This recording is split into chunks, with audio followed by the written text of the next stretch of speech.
recognized as an independent state. As such, academies are regarded as offshore tax havens. What do they do with all this money? Well, they do what everyone with infinite power and knowledge of the arcane does. They summon catgirls and construct tin cans to murder anybody they don't like. They're great to play, and they've got amazing visuals. It's like a fusion of Indian and Arabic aesthetics. I love it. Sylvans are furries, sodomites, and probably zoophiles. Critics are rather divided on this town. On the one hand, it's objectively the best choice to upgrade your Applejacks into Fluttershy, yet many might be blindsided by Princess Celestia's better synergy with light magic. Personally, I don't care. They do have really nice music though. Dungeon are furries, sodomites, and definitely zoophiles. If you like femdom, BDSM, or matriarchy, you'll feel right at home in the dungeon. They're fun to play. My only criticism is that it's kind of hard to tell if your units are upgraded or not, since the only difference between a normal Dark Elf and the upgraded version is whether or not they have this Queen of Spades tattoo on their backside. I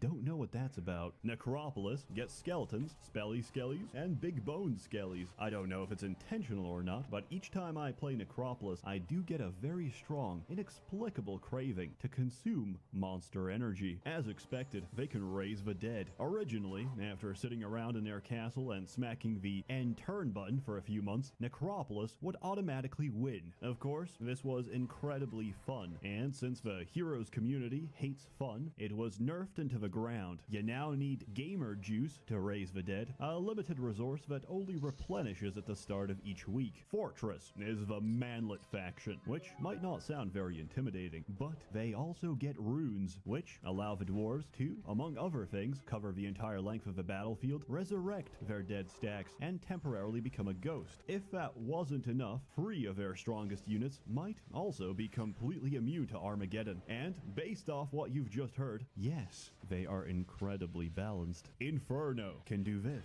They can also do this. They're red, they're demons, they can summon more demons. They all look the same and they're extremely boring to play. But wait, that's not all. This is a good time to mention that every faction gets a special, racially exclusive ability. Academy gets body modification. Sylvans are good at poaching. Dungeon benefits from bestiality. Dwarves get runes. Stronghold gets angry. Haven can turn living units into better units. Necropolis can turn living units into undead units. But Inferno has the most powerful and strategically significant of all. Inferno can turn living units into dead units. Now that is amazing design. So while other brainlet factions are focused on pressing the advantage, adapting to the enemy, and increasing their forces, the Galaxy Brain Inferno player spends all of his money on troops only to sacrifice them so he can level up once or twice. His objective completed, his goals met. He hits Alt F4 and ejects himself from the multiplayer match. And that's why Inferno is the most powerful faction, because its players can't be reasoned with. They're nihilists with motives above human understanding. Combat plays out like the previous titles, except there are some changes. 1. Everyone has gained weight since Heroes 3 and 4. The battlefield is no longer hexagonal. It is now quadragonal. Yes, everything and everyone is a square now. It's easier to body block, but it's also easier to get completely blocked out of a fight, depending on the unfortunate geometry of twigs and small stones in your path. 2. There's now 2 things that determine how quickly you move: speed and initiative. Speed is how far your units can move. Initiative is how quickly they decide to do something. 3. I have no idea what they did with the spells. Sure, there's destructive magic, which still includes the classic nuclear option, and there's vampirism, which, by the way, is really funny to put in a vampire. But what about the rest? Haste doesn't actually make you quicker. Slow doesn't actually make you slow. They just make you act quicker or slower, respectively. Hello? What happened to my goddamn magic? But I'm willing to forgive all that, because Heroes 5 added the best goddamn spell in the game. Probably the best spell in the entire Heroes series. Summon Beehive. I love this spell so much, I even made my own campaign campaign around it. It's called Beekeeper. It's a piece of shit. Don't actually play it. If you kill the last monster, you win the game, but I made it so that about 1,000 text boxes will pop up when you do, which consist of the entire B-movie script. Multiplayer. Multiplayer is dead. Ubisoft doesn't maintain anything, but you can still use virtual LAN to play with friends. There's simultaneous turns to make normal games faster, and a dual option for instant combat. So, most of the time, you're going to be up against the AI, which is AI in name alone. Computer players may be artificial, but they're definitely not intelligent. But that doesn't mean they don't have chess master level programming behind them. The AI takes about 10 seconds of raw processing power each turn to carry out their master plan of leaving their base undefended when your army is right at their doorstep. This only gets worse with more AI, because each one must independently take 10 seconds of your lifespan to calculate their next move. It actually got so ridiculous that I had to use Cheat Engine to speed hack the game about 5-6 times. What a convoluted solution, Seth. Why didn't you just Alt-Tab and do something else? Well, because Alt-Tabbing makes this game freeze. That's right. Heroes 5 pauses itself, so you don't have to miss a second of watching that turn timer fill up. For that reason, I recommend trying Heroes 5.5, a mod that drastically rewrites the AI to be more intelligent and to take turns lightning fast. By the way, the base game hates my graphics card, so if your game looks like this, then I also recommend Heroes 5.5. Finally, there's a map editor included with this game. You can make some pretty good maps with it. Mainly, however, I use it to make trash like this. Final score. I've received a lot of feedback that my review scores are poorly defined and hardly objective. Let's fix that up right now. The final score will be composed of a single industry standard metric by which all games are professionally judged: the main menu. I'm going to be assessing these per expansion. Base game, very solid, very cool anime fight sequence, 10 out of 10. Hammers of Fate, just some dark elves trying and failing to illegally cross the border, 5 out of 10. Tribes of the East, an amazing high impact sequence where a cyclops lays siege to a castle, whacking and smacking every human in his path. But just then, a crossbowman bravely runs out and shoots the cyclops. Now, I'm gonna ask the audience, what do you think he does next? Logically, there's only two options. He can A, chill at the back, reload, and take a second shot in relative safety. Or B, he can charge the Cyclops with a butter knife. If you voted B, good news, you're correct. Our brave warrior follows the most reasonable course of action and charges the Cyclops. Let's see how well he does. He didn't fly so good. 0 out of 10. Based on these scores, I conclusively give Heroes 5 a out of 10. Heroes 5 is a fantastic addition to the series, and probably the last good game it will ever have, since I'm fully convinced that Heroes 6 and 7 don't actually exist. I'm just having a bad dream, one that I can't seem to wake up from. The big question is it as good as Heroes 3? Probably not, but it's a solid game in its own right and does justice to the source material. And if you don't believe me, believe the genuine words of other reviewers, such as Stephanie here, who wrote, "Love, 5 stars. My neighbor's mother-in-law makes $61 every hour on the internet. She has been without a job for 7 months, but last month her pay was $14,324 just working on the internet for a few hours. Read this post here, and GT semicolon, who are definitely real people and not spam bots trying to take your money. I recommend buying the whole collection on GOG, since unlike the Uplay copy, it comes with a full soundtrack and no DRM. Plus, it ensures that less of your money is going towards Ubisoft, who massacred my favorite series, turned it into someone's deviant art gallery, and turned me into a bitter shell of my former self. As always, more content to come next year. We're done for now, but not entirely. Earlier, Hey people. More content to come next year. We're done for now, but not in Guild, generously funding and bankrolling these videos. Please enjoy your Christmas, Hanukkah. Hey people, Seth here. Today, I'll be... Hey people.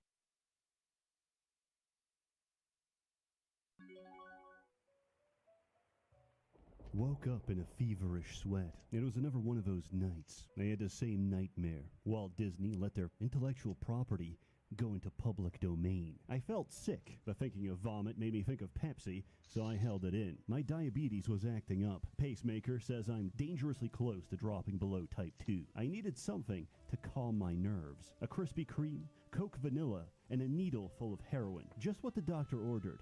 I think we communicated through several language barriers. Somewhere between the Aramaic and clerical Hebrew, I can't help but think we lost something in the translation. Lighting a cigarette against the pregnant darkness, I go for a walk. I'm cutting down, which is why I cut off the filter. Like a dog showing you its stomach, I send the tobacco a clear message. I trust you. People pass by as I log into my Twitter alt and send out a credible threat to a Minecraft YouTuber. For some of us, it's not about the recognition. It's about doing our part. This is a city that never sleeps. Once I saw a man standing off the side of a pier, tears rolling down his eyes as he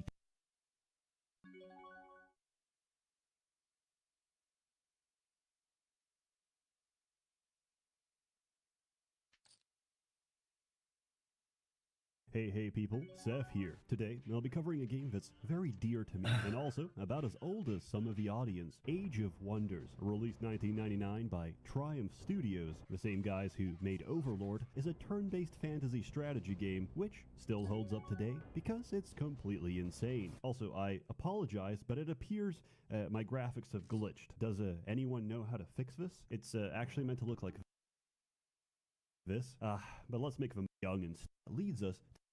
And even if he is small, he doesn't compare to fucking Polka Dot. Hey people, Seth here. Today, I'll be covering an old childhood classic, a game that taught me that outside the safety of cities and towns, the entire natural world wants us dead, and you can't walk 5 meters without being mauled, stung, or assaulted by wildlife. That money can buy happiness, reverses aging, and helps everyone forget that you butchered an entire village 5 minutes ago, and that divorcing your wife is objectively worse than murder. I'm speaking of course, about Fable, but not just Fable. Fable, The Lost Chapters, and Fable Anniversary, because they're all the same game, but Lionhead Studios needed 3 times the money. Released in 2004, Fable was the game that justified buying an Xbox Classic. I know this because I owned an Xbox Classic. It had about 3 games on it, and one of those was Enter the Matrix, which still haunts me to this very day, but I digress. Anyway, Fable is a game about an experience all of us can relate to. Having your parents killed and your village burnt to the ground, only to be saved by an influential pedophile and forced into a life of indentured servitude. And after years of emotional and physical abuse, you're released into the great wide world with the expectation that you won't become a brooding menace to society. You're conditioned like an animal to follow the action-reward psychology of being a hero. The dopamine release of completing quests is all that drives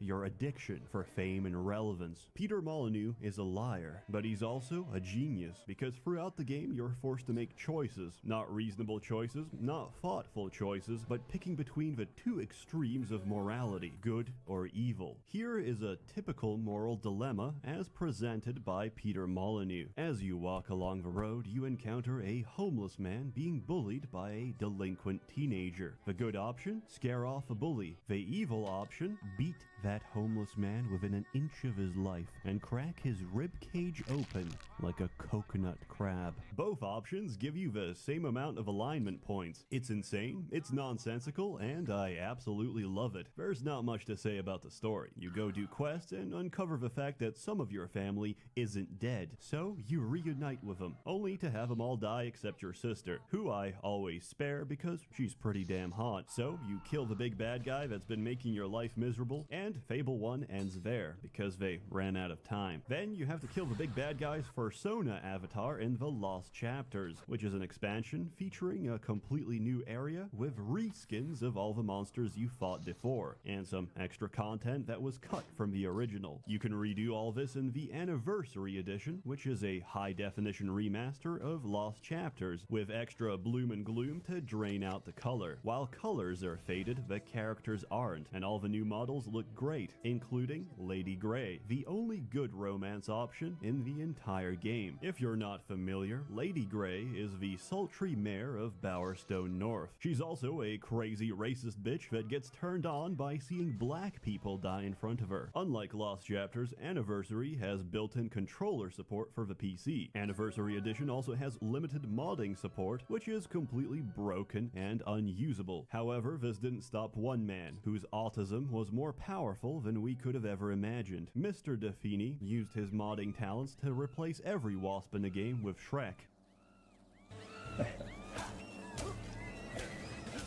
Including the Queen.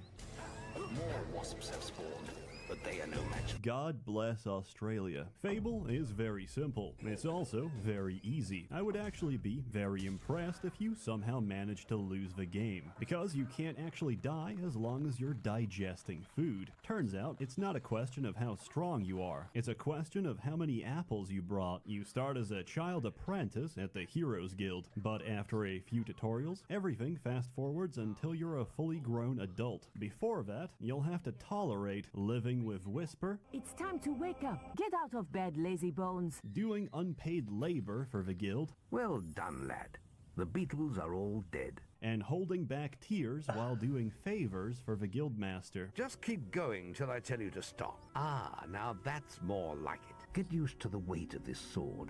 I think you've earned yourself some pocket money for that. Then you can finally go out into the great wide world of Albion. You can tell this place was inspired by Britain, as all the peasants speak like they're inbred. They also have one of those characteristic British smiles. Lionhead Studios hates the working class, so they've made every effort to make you hate them as much as possible. You can interact with them, use emotes, and even marry them. I learned very early in life that the only two ways to get out of marriage is through domestic violence or becoming a widow. As a hero, you take quests from the guild. Some are optional, some are essential for progressing the story. They're quite straightforward. Occasionally, Whisper will show up to annoy you even more and steal your experience points because her skill set is designed for kill stealing and contributing absolutely nothing to a team fight. The skill points you did manage to save from Whisper's firebombs and flips can be spent at the guild on upgrading your hero. As you level up your abilities, your hero will also physically change, growing taller and more muscular. This game is living proof that there's no excuse for being a manlet, so hit the gym and squat your way into becoming 7 feet tall. There are downsides to upgrading your abilities, as each point spent makes you physically older, developing wrinkles, memory loss, and once you hit the age of 65, forces you to spend about 20,000 gold on a hip replacement. You can choose not to do this, but you'll have to keep taking morphine shots to numb the pain for the rest of the game. There are proven ways to reverse aging, of course, like sacrificing your wife to the dark gods.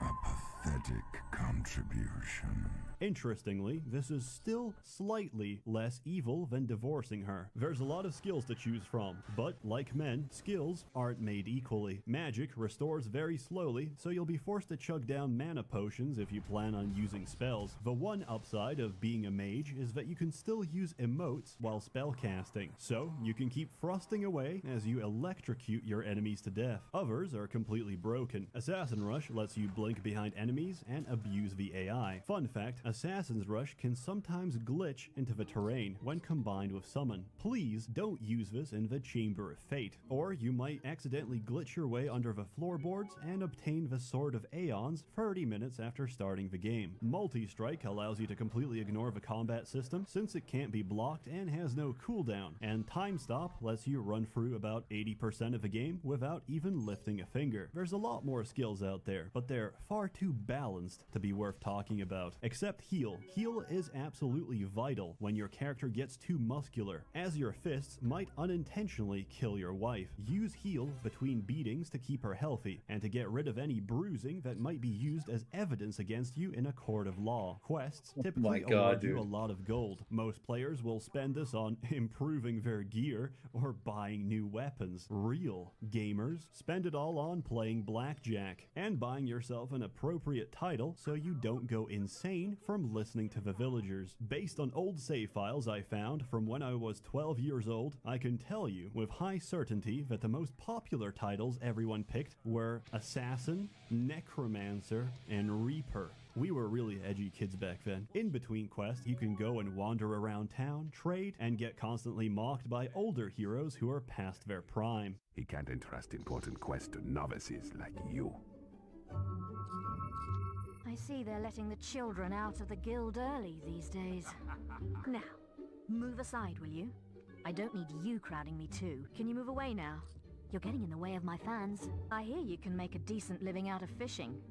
Or maybe begging's more your style. As if that wasn't bad enough, a guildmaster will constantly Skype call you for your guild seal, giving you great advice when you need it the most. Your health is low. Do you have any potions or food? Try to get your combat multiplied even higher. Oh! Don't worry, you get a chance to kill them all later. Yes. It's time I showed the world That's huge. who the real hero is. Huge. Well, I'm rather fond of my soul. I'm not giving it up without a fight.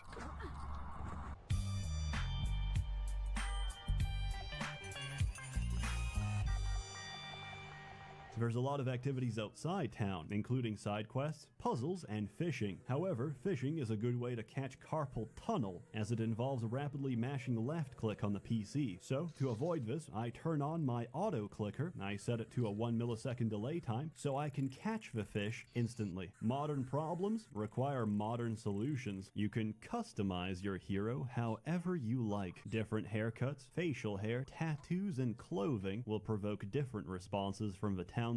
Some of these might not make sense, so you should always ask yourself, what would a British woman find attractive? And go from there. The last chapters lets you own a brothel as well, which you couldn't in the base game. Lost Chapters is better in every way compared to the original. It's beautiful, it's got a lot to do, and it's absolutely busted with the ways you can abuse the system. Peasants lack any kind of business sense, and will happily sell you all of their stock. Then they begin panicking from the lack of supplies and offer to buy it all back at greatly inflated prices to end the shortage. You can do this infinitely and ruin the economy. Another scheme I used to run was being pure good and extremely famous, so peasants would never question why I need to lead them to a secluded spot in the woods. Once there, they'd all die of mysterious circumstances. When this happens, the family would have to sell the house in order to pay for funeral expenses. I would immediately snatch up the property and rent it out. I then repeat this for every property in town. Days later, the town is repopulated by the descendants of all those unfortunate peasants, who are forced to pay rent to me, their benevolent landlord, for all eternity, unaware of the fact that I may have had a role in their parents' demise. Fable. It's ridiculous, it's entertaining, and it's probably one of the most interesting games ever made by Peter Molyneux. If you haven't already, then I sincerely recommend you give it a try. And if you have, well, I'm just feeding off your nostalgia. This time, the Lord of Lies gets my vote, and I give it a 6 out of 6, which is the number of simultaneous wives you can have in every village, provided none of them ever find out. Personally, I look down on polygamy, so if you'll excuse me, I'm gonna go hold hands with my husband. As always, more content to come, so stay tuned. Probably much. Hey people, Seth here. Tonight I'll be covering one of my favorite RPGs, a cult classic that brings you back no matter how many times you finished it. Do you love shopping at hot tubs? Yes! Do you hate natural sunlight? Have you ever wanted to suck off the homeless? If you answered yes to any of those, then I know exactly the game for you. Yes. Vampire the Masquerade Huge. Bloodlines, released in 2004 by Troika Games. Bloodlines takes place in modern day LA, but our story begins in the Old Testament. So, to understand the lore, I'll need you all to whip out your Bibles and flip to Genesis 4. Remember Cain and Abel? In the Bible, the two brothers made offerings to God. Abel offered the Lord some lamb chops. Cain gave him some Weetabix or some shit. Naturally, God liked Abel's offer a lot more. So Cain disabled his brother by murdering him with a fucking rock. God was very unhappy with Cain for killing his brother. Nah, God doesn't give a shit. Cain's crime was murdering his brother and then having the audacity to lie to God. In the Bible, God punishes Cain to wander the earth. In Vampire the Masquerade, God punishes Cain by giving him superpowers.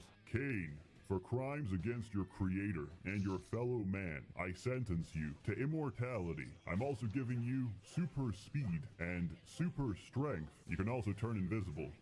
Would you like to polymorph as well? Sometimes I like to turn into a burning bush and scare the shit out of Moses. Anyway, God turns Cain into the first vampire. The only downside? He can't walk in the light, and he has to drink the blood of others to survive. God's true punishment is giving Cain the ability to sire children. But with immortality, the only thing left to fear is death itself. That fear becomes paranoia, jealousy, hatred, not for humans, but for your own kind. And that fear ends up consuming you. Just as Cain murdered his brother, he is now forced to watch for all eternity as generations of his own children murder each other. Where do you come into all of this? You're a random schmuck who gets embraced against your will in a seedy LA hotel. When you wake up, you're a vampire. But before you get comfortable, the Camarilla boys break in, stake for both of you, and ship you off to vampire court. Turns out, siring vampires without permission is a big no-no and a violation of a masquerade, which is basically a loose set of rules to keep mortals from finding out about the supernatural, and from realizing that Vladimir Tepes was, in fact, a high-level Tsimisi who turned Romanians into dining chairs. Because if humans ever found out, that's a guaranteed death sentence for every vampire on Earth. The judges make their verdict. Your sire gets decapitated by Magilla Gorilla, the African muscle man behind Sebastian LaCroix, Camarilla Prince of LA. And you're next on the chopping block. Oh well, at least you got laid. However, Nines Rodriguez, leader of the LA Anarchs, protests against your immediate execution. Suddenly struck with a flood of emotion and newfound empathy, LaCroix decides to spare you your life. Instead, he sends you off on a suicide mission to get killed somewhere else. Clueless and alone, you're thrown into this game as an unwilling pawn in a world of darkness. I'm playing against retards, dude. Man, and you're a goddamn Malkavian too. Wow, you really are fucked. But as with any chess game, if you underestimate the pawn, you've already lost. Survive, understand, and identify the other pieces on your board. Once you do, you'll have to make a choice between all being a in. player and being a pawn. And I should warn you, a pawn is always sacrificed to protect the king. Before you start, you have to pick your clan. There are 7 to choose from. They're generally very interesting and offer unique approaches to the game. Bruja and Gangrels are hobos and furries, respectively. They're very hot-tempered and have poor impulse control. Tremere can do this.